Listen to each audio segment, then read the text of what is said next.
ఈ మధ్య మనం చూస్తూనే ఉన్నాం, యాంకర్ శివజ్యోతికి తిరుమల తిరుపతి దేవస్థానానికి అంటే టీటీడీకి మధ్య జరిగిన గొడవ గురించి పెద్ద చర్చే నడుస్తోంది. అవును, నిజంగా ఇది చాలా సున్నితమైన విషయం. ఒక పబ్లిక్ ఫిగర్ కెరియర్ ఎంత పెళుసుగా ఉంటుందో చెప్పడానికి ఇదొక ఉదాహరణలా అనిపిస్తోంది. కరెక్ట్. సంవత్సరాల తరబడి కష్టపడి సంపాదించుకున్న పేరు. అవును, భక్తి అన్నీ ఒకే ఒక్క సోషల్ మీడియా పోస్ట్, అది కూడా కుటుంబ సభ్యుడు చేసింది. ఆ పోస్ట్తో మొత్తం ప్రమాదంలో పడింది. మనకు మహా న్యూస్ తెలంగాణ యూట్యూబ్ ఛానల్ నుండి దొరికిన సమాచారం ప్రకారం అసలు ఏం జరిగిందో కొంచెం లోతుగా చూద్దాం. తప్పకుండా. సరే, అయితే మొదట అసలు ఈ వివాదం ఎలా మొదలైంది?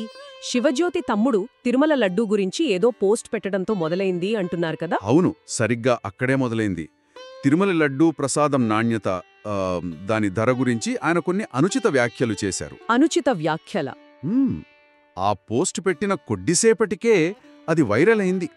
శ్రీవారి ప్రసాదాన్ని అవమానించారంటూ భక్తుల నుండి చాలా వ్యతిరేకత వచ్చింది. అంటే ఖచ్చితంగా ఏమన్నారు? కేవలం లడ్డూ బాగోలేదన్నారా, లేక ఇంకేదైనా తీవ్రమైన ఆరోపణలు చేశారా?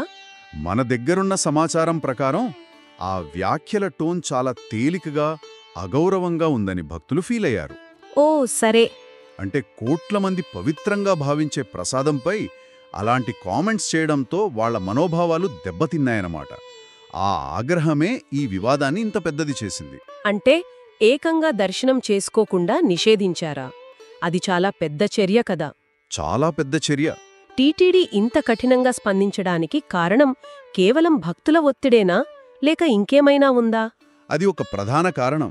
కాని అంతకంటే ముఖ్యంగా టీటీడీ ఒక బలమైన సందేశం పంపాలనుకుంది అనిపిస్తుంది. సందేశమా? అవును. దేవుడికి సంబంధించిన విషయాల్లో, ముఖ్యంగా ప్రసాదం లాంటి వాటి గురించి తేలికగా మాట్లాడితే సహించేది లేదని వాళ్లు స్పష్టం చేయాలనుకున్నారు. ఇది కొత్తేమీ కాదు. అవునా? గతంలో కూడా గుడి గురించి తేలికగా మాట్లాడిన ఒక రాజకీయ నాయకుడికి కొన్ని సంవత్సరాల పాటు ప్రవేశం నిరాకరించారు. సో టీటీడీ ఈ విషయాల్లో చాలా స్ట్రిక్ట్గా ఉంటుంది. అయితే ఇక్కడ నాకో ప్రశ్న. కామెంట్స్ చేసింది వాళ్ళ తమ్ముడు కదా, మరి శిక్ష శివజ్యోతికెందుకు? ఇది చాలా కీలకమైన పాయింట్. చాలామంది ఇదే అడుగుతున్నారు. ఏంటంటే ఆ వ్యాఖ్యలు శివజ్యోతికి సంబంధించిన డిజిటల్ ప్లాట్ఫామ్ నుండి పోస్ట్ అయ్యాయని టీటీడీ భావించింది. ఓకే. అందువల్ల ఆ పోస్టుకు ఆమెను కూడా బాధ్యురాలిని చేసింది. కానీ అది ఎంతవరకు కరెక్ట్? ఇప్పుడు మన ఫోన్ ఇంట్లో వాళ్ళు వాడినందుకు మనల్ని బాధ్యుల్ని చేయటం కొంచెం వాదనకు నిలబడదేమో. చట్టపరంగా మీరు చెప్పింది కరెక్ట్.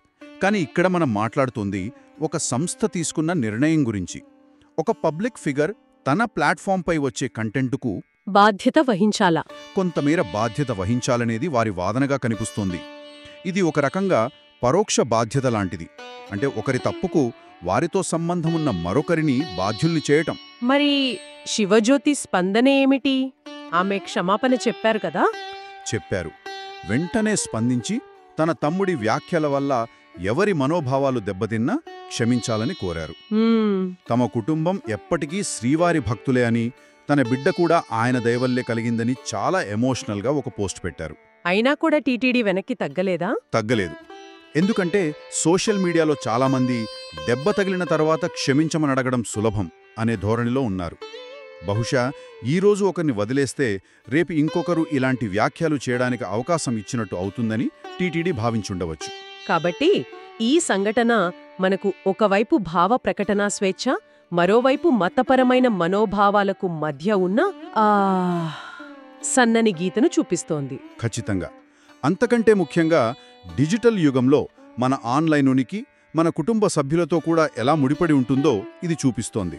అవును, దానికి కూడా మనం బాధ్యత వహించాల్సి వస్తుందని ఒక కొత్త వాస్తవాన్ని మన ముందు పెట్టింది. నిజమే. ఇదిప్పుడు ఒక ముఖ్యమైన ప్రశ్నను లేవనెత్తుతుంది. సోషల్ మీడియా యుగంలో ఒక పబ్లిక్ ఫిగర్ యొక్క వ్యక్తిగత ప్లాట్ఫాంపై ఇతరులు పంచుకునే కంటెంట్కు వారి బాధ్యత ఎంతవరకు ఉంటుంది? సరిహద్దు రేఖను ఎక్కడ గీయాలి? అవును, ఆ సరిహద్దు ఎక్కడ గీయాలి? ఈ విషయంపై శ్రోతలు ఆలోచించవచ్చు.